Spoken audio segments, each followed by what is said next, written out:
And now our host, Stephen Lee Morris.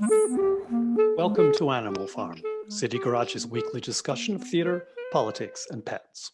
If you have a video of a pet you'd like to share with us, please do send it along to animalfarm@citygarage.org. That's Animal Farm, one word, at citygarage, also one word, .org. Today, we're joined by two guests from the LA County Department of Arts and Culture. Angela Gaspar Milanovic is the Director of Grants and Professional Development, and she's joined by her colleague at the county, Bronwyn Mauldin, who oversees a research and evaluations team for the Department of Arts and Culture. We'll be discussing the pandemic, how the county has assessed its threat to the vitality of the arts in LA County and what the county has been doing about it and what it plans to continue doing about it. Angie and Bronwyn, welcome to Animal Farm. What we'd like to start with, I think, is your insights, your research insights on what is going on. There's a lot of fear. There's a lot of speculation.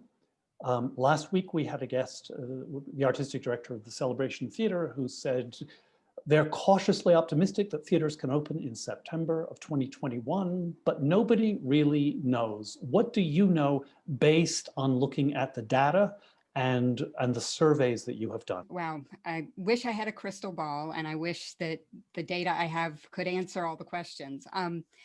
There are kind of three areas of data that I've been looking at and that are available to us. One is looking at kind of impact of COVID, what's happening to organizations. Another area where there's been some research is on how are like organizational leaders kind of experientially, what are they feeling? What are they thinking about? What are they projecting to the future? Like the conversation you had. And then the third area is talking to audiences. When are they going to be ready to come back and under what circumstances? So let me start with some impact data, because we had an opportunity back in, I think it was mid-October, Angie, when the CARES Act applications went out, and we took advantage of that opportunity to collect some data to find out what's the impact been on arts nonprofits in LA County. So this is starting with the whole kind of this universe, and we've got data from about 352 organizations, and that's, you know, large and small and everything in between. And may I just jump in with a very quick question? You said nonprofits. There are a handful of for-profits organizations. Are they not included in your data? They're not going to be in this data set. Okay. That's correct. Okay. Yeah, good question though. And so when we asked them, what are your total combined losses and unexpected expenses associated with COVID? You know, things like purchasing software or equipment to go online or other kinds of equipment. So it's both losses and expenditures associated with COVID, 352 organizations. And the total amount was $230.7 million. And I have to say, I've been looking at numbers over the months, and that number kind of floored me. That the size and the scope of what's happening in the arts nonprofit sector here in LA County. So I was able to pull out the theater organizations, and in our data set, we've got about 67 theater organizations. That's nearly 20% of the total body of organizations in this data set. Their total losses and expenses was $45.5 million. So we're talking, and that's also about 20% of the total there. So that's what we're looking at. And as you point out, that doesn't include for-profit theaters. Now, obviously that includes both organizations that have facilities and a couple of art centers, as well as organizations that are, you know, maybe nomadic performing arts groups. And so I was able to separate those two out. You might not be surprised that our data set has 8 theater facilities and arts centers. 8 of them represent 62% of the losses. So that's nearly $28 million in losses and expenses. The remaining 59 organizations, that's about $17.5 million in losses and expenses. I just have another question, if I could Yeah. just to clarify the data. Is an organization that declares itself that it does not have its own facility, does that include theaters that are permanently rental or semi-permanently renting from a landlord? I'm going to assume so, yes, based on these, it's either facility or an arts center is included in that 8 that represents 62% of the losses. So anybody else is going to be in that other Okay. organization, that other number. We also ask the organizations, how many of your, or have you had to lay off anyone, full-time or part-time, between March and October? And about 57% of the theater organizations said yes, they have. And that's a higher rate than for all nonprofits. It was about half of all nonprofits, but 57% of the theater groups. And then we asked how many, if you have seen revenue losses greater than 25%. 90% of all organizations have seen losses that great, but 96% of theaters have seen losses that high. So I think those are, I find those to be very sobering numbers when we think about what's happening in arts and culture, but in the theater sector in particular. I'm interested in, well, there's two areas. Do you have anything on a national perspective? National's kind of hard. We had been tracking, Americans for the Arts has a survey that they launched very quickly back in March, to quickly gather what's the impact, what's happening. And they're dependent, of course, on who responds to the survey.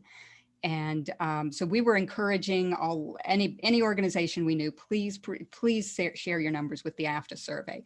Right now, their numbers for LA County for arts nonprofits is about 10% of what we've got in terms of the total dollar amount. They're showing $26 million in losses.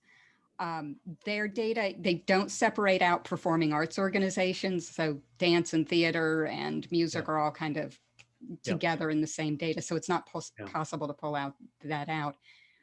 The other challenge with the AFTA survey is that because they've been collecting it since March, April, May, there are organizations that reported their answers in those months when no one really knew what the impact was going to be long term. Sure. So we knew it was going to be an underestimate. I just didn't know how significant the underestimate would be. I have 2 questions before we turn to Angie. And one is, from the data you've collected, do you have any assessment on the percentage of, say, theaters either with or without a facility that are going to make it, say, to September 2021? I think that is the tough question.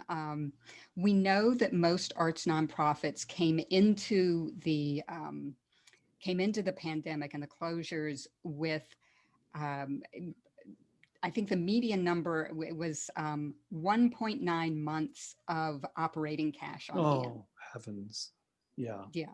That's brutal. So we know that folks are figuring out, they're getting by, and, finding organizations that have been able to get PPP loans or CARES Act funding that Angie will be talking about.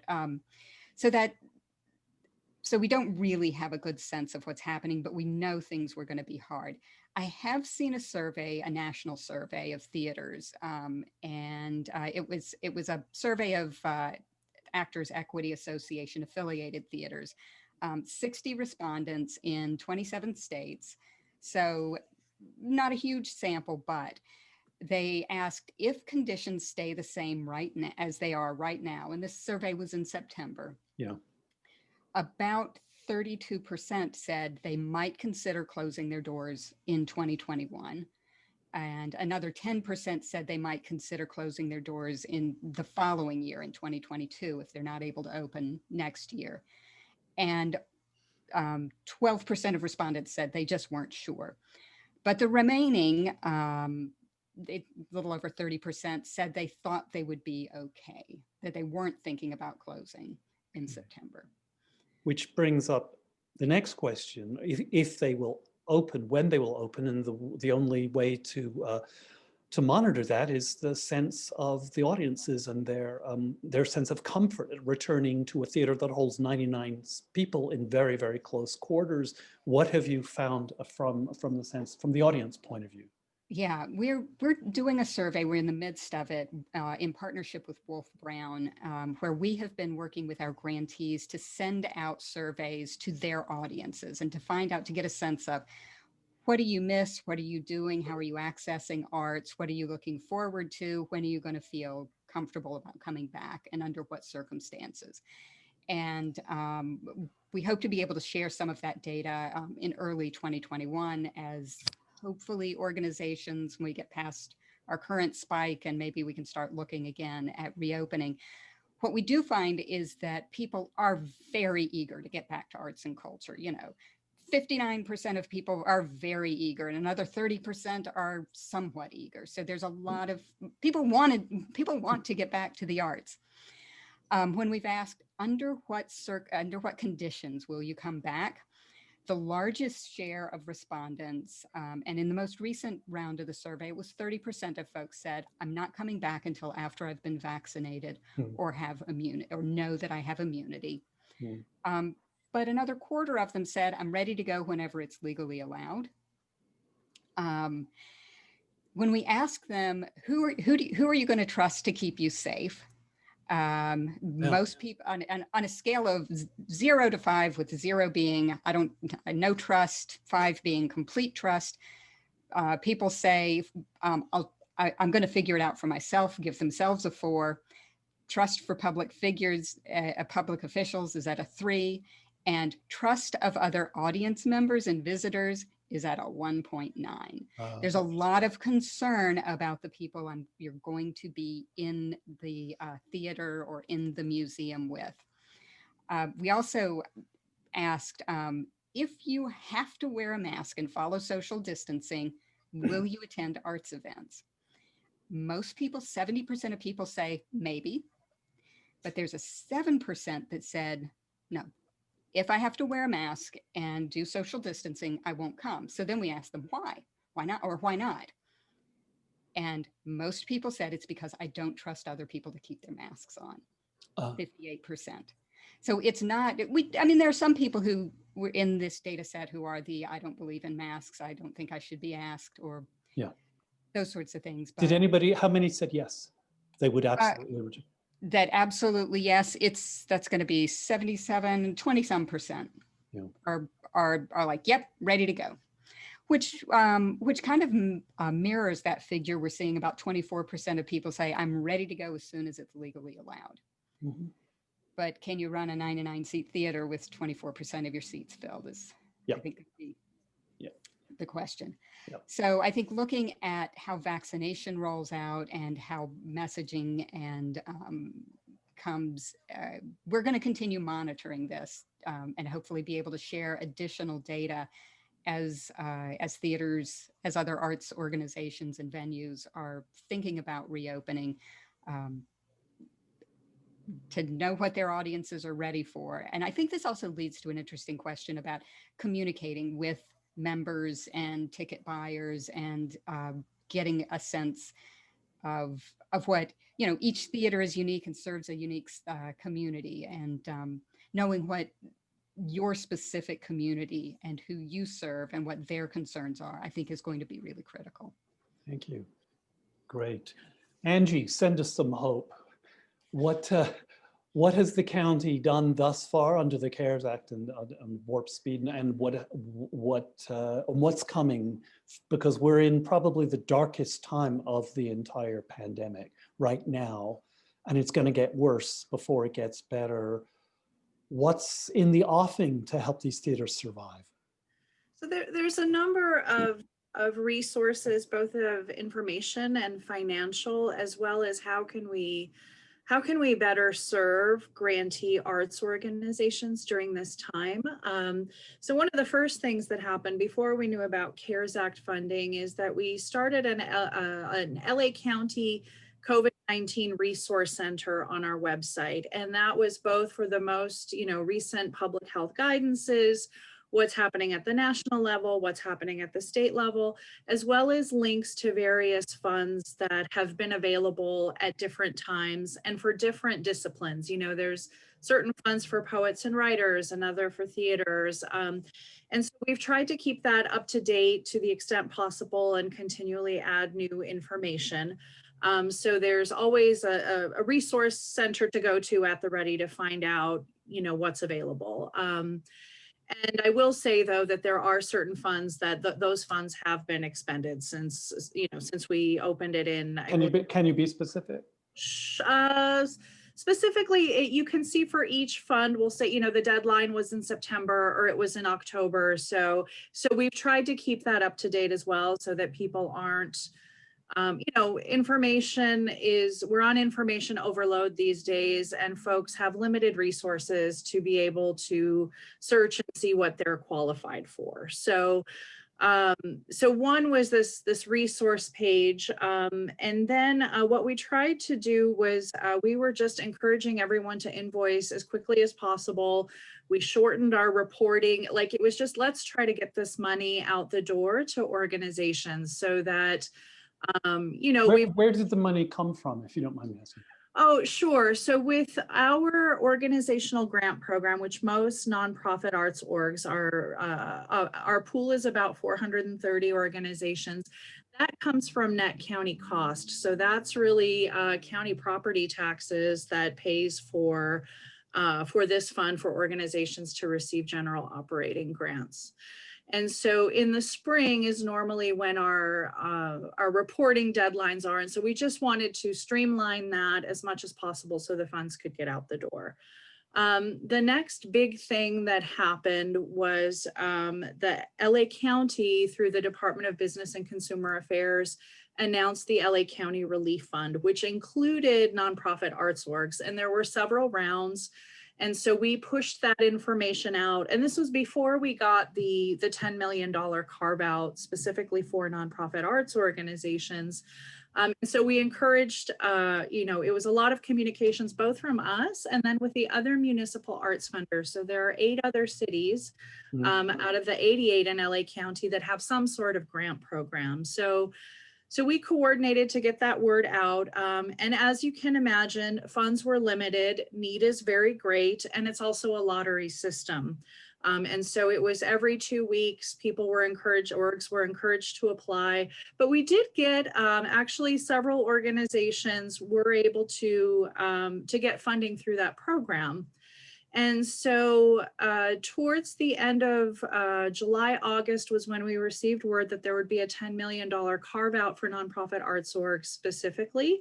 So we worked with all of the municipal arts funders to get as large a list as possible, because there are some organizations funded by, say, Santa Monica or Long Beach or Pasadena that may not be our grantees. And so we coordinated to have that list and then opened up this additional grant application. This would have been in September for the $10 million specifically. And then what ended up happening is that the Board of Supervisors approved an additional $2 million a little bit later, I think towards the end of October, early November. So in the end, we had about 350 organizations apply.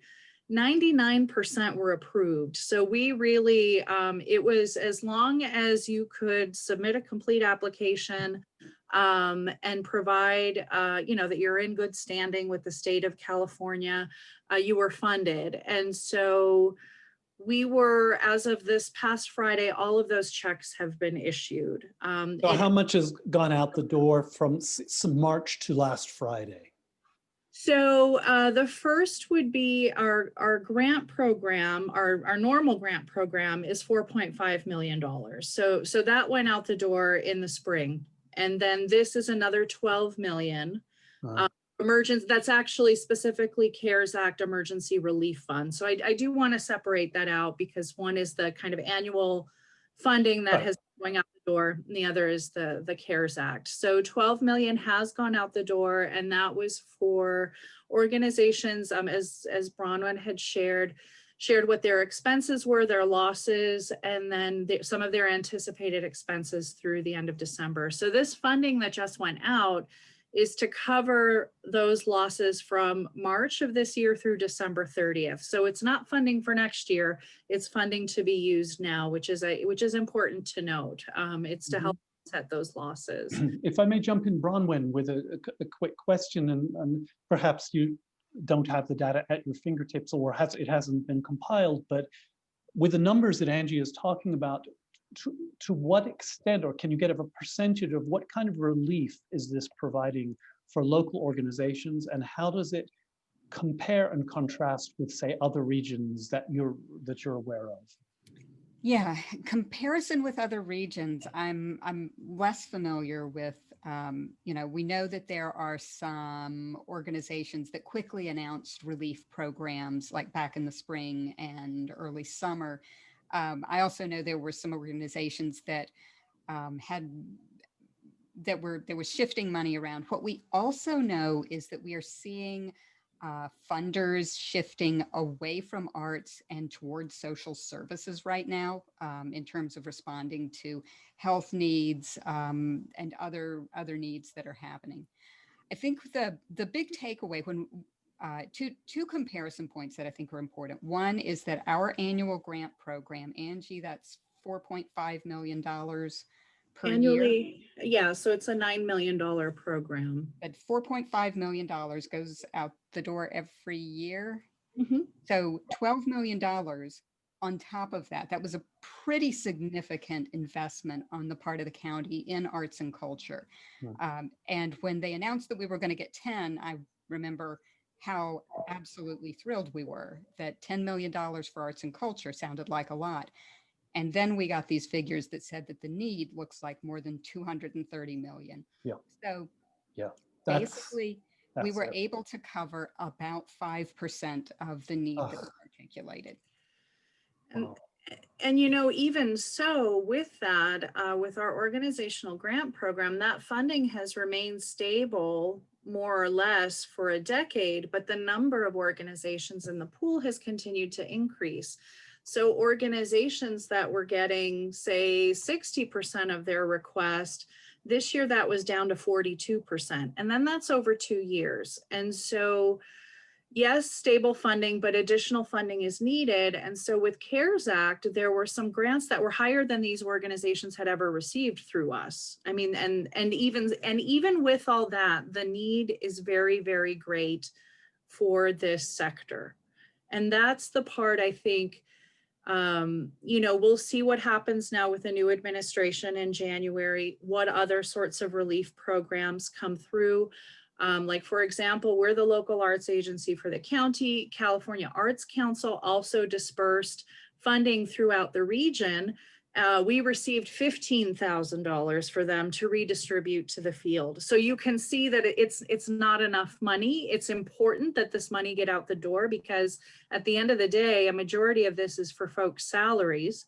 But it is, it's going to be, it has to be a multi-layered, multi-tiered approach for many years, because the government funding covers only so much. Private philanthropy, there is funding being raised that will be announced at a later date. But, it looks very different in Southern California than it does, say, in Houston or Chicago or New York. In New York, there was a pooled fund of 70 million that went out the door in the spring of this year. And so there's still a lot of work to do to fully support this sector, and not 70 million compared to 12 million that just the county put out over here. Correct. That gives you a sense of scale. Yeah. Scale. There are also far more nonprofit arts organizations, so there's that to consider as well. And that's where it's a little bit challenging to look region by region, because even, if you look at LA to Orange County, or even some, it just looks very different. But I think, go ahead. No, I was going to, yes, no, go. Angie makes a really good point a moment ago. One of the things we asked on the CARES Act money, we asked them, what are you going to spend the money on? What are the eligible expenses? 83% of the organizations said they're going to spend at least some of the money on payroll. This is ending up being a significant investment on the part of the county. It's a workforce investment. It's an investment in labor. That's where a huge chunk of the money is going to go. Yeah, thank you.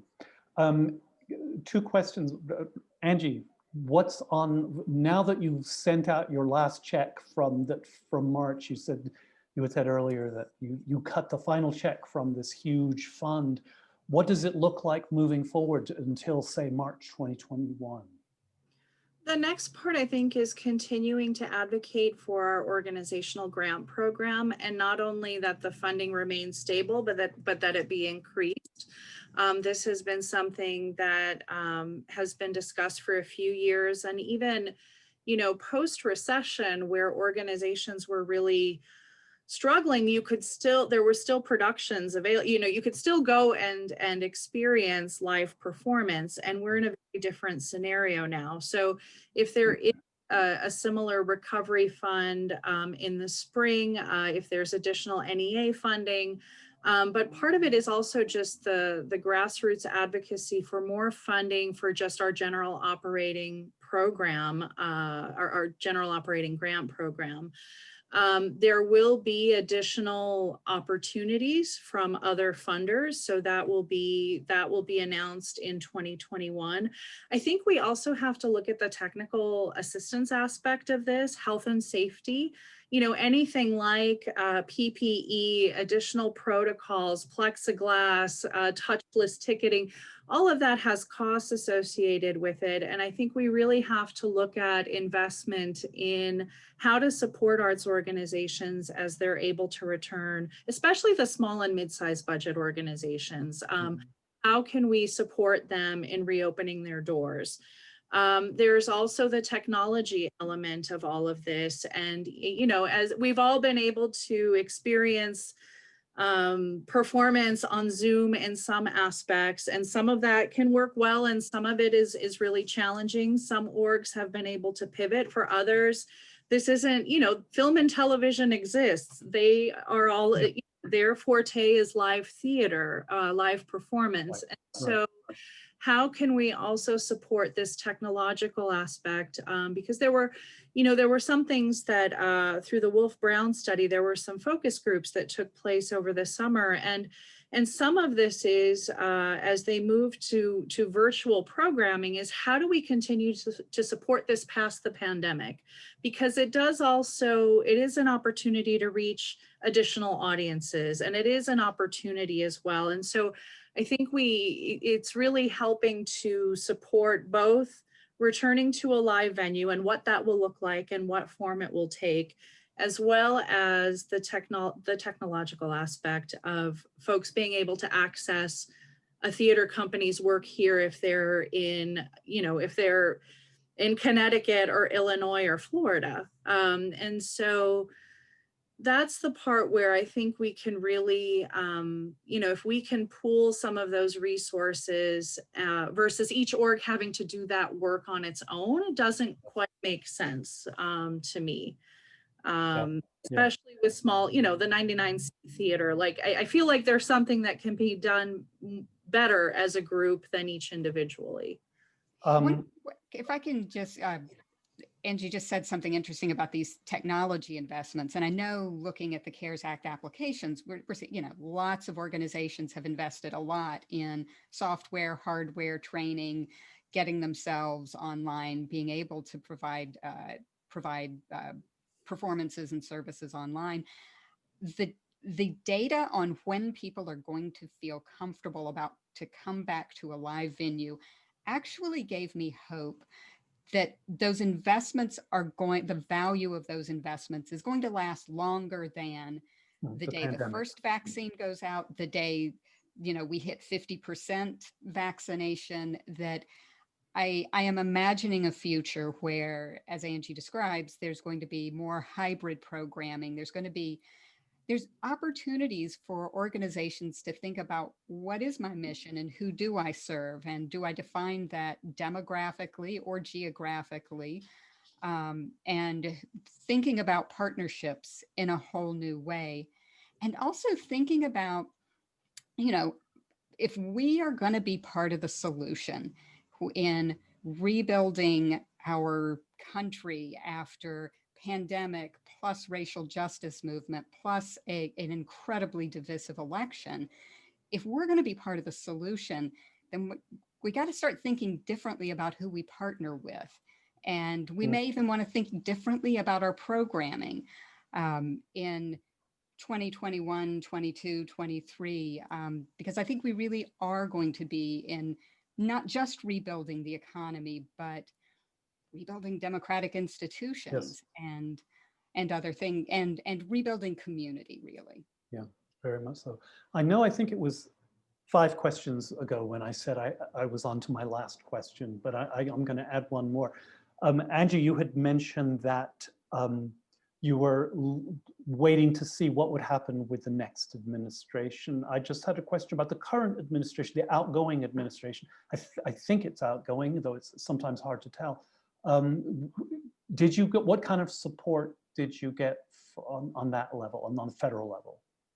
Well, the CARES Act funding, the 12. That was federal, yeah. That was federal funding. So, as part of the larger, I believe the county received $162 million. I will confirm that. So that was from at the federal level. And, I also just wanted to, dovetailing with what Bronwyn just shared, when we talk about diversity, equity, inclusion, and how we do work differently in the future, some of the things that came out in some of the focus groups was also, how do we continue to do more of this outreach work or being more inclusive in terms of who's on our board, who's our leadership, who's on stage, who is our audience, recognizing there are also deep digital divides in Los Angeles County. And so if we're going to be looking at some sort of hybrid model moving forward, what does that also mean in terms of this, the work of inclusion? And representation of who lives in the county on our stages and in our audiences. So I think there's, with all of this happening, that it's a lot for organizations to handle when we're also still in survival mode. And, when we opened this grant application, that gave us an opportunity to ask additional questions to be able to better understand the field. But I'm also cognizant of over surveying arts organization, like overburdening during a time that's just so challenging. And I think for us, in terms of how we work better and how we work smarter is not being so burdensome in terms of that administrative piece. So what are all of those processes that we internally can try and change within a big bureaucratic county to make things easier for the small theater company, because I think that's really important too. It can't be business as usual. It won't be business as usual. It has to be more beneficial, I think, to all parties involved, right? Yes, thank you. Now I do have a final question, and it's actually for Bronwyn. We're shifting gears a little bit. It's about the nature of truth and perception. You are a numbers person, and you carve realities from percentages of respondents. You are essentially a statistician, and the title is research, but it's actually statistics. You are also a short story writer and a novelist, a published novelist, and an award-winning short story writer. How do those two, one world, which is perhaps your avocation, is entirely fictional and the other is entirely empirical? Can you live with yourself, or do you find yourself bumping into the wall when you go home? This makes perfect sense to me. So I am a research person. I would call myself a facts person more than a numbers person. My training was actually primarily in anthropological methods and qualitative methods, and actually just talking to people and finding out how the world works from their point of view. Numbers is a language that is people in our culture find very convincing. And so if I'm being able to communicate in numbers and gather numbers is really important. But when I first came on board at the Department of Arts and Culture, Laura Zucker would tell people when she introduced me, she had the best line. She said, I hired someone who can do research and do the numbers and do the facts, who's also a fiction writer, because she's going to know how to tell the story of what those numbers mean. It's really important to know that no point in data has meaning by itself. 57% means nothing. It's in comparison to another time, another region, another place, a different discipline. It's change over time. It's looking at who the survey went to and who responded to it. It's all that contextual information that tells you the meaning. That's where you make the meaning. And it's in the meaning making that the ability to construct a narrative out of the facts that makes sense, so that ultimately I work in numbers so that other people can do their jobs better. I want this data to be helpful. I want a data that sits in a spreadsheet, a report that sits on a shelf, doesn't have value. So the ability to listen to organizations, listen to people, and understand what they need and what's important to them helps me know what numbers I need to get, what data and what facts I need to gather, and how to best communicate it to them. So it's the art of telling a persuasive story. You're right. I would totally much, say it that way. Pretty much. Bronwyn Mauldin and Angie Gaspar Milanovic, thank you so much for joining us. Thank you. This was fun. Thank you, Stephen. Next week, to close out the year, we're joined by MacArthur Prize-winning poet, performer, and playwright Louise Alfaro. And now, with thanks to David and Dwayne, please enjoy Arwen the Cat, Getting Drunk.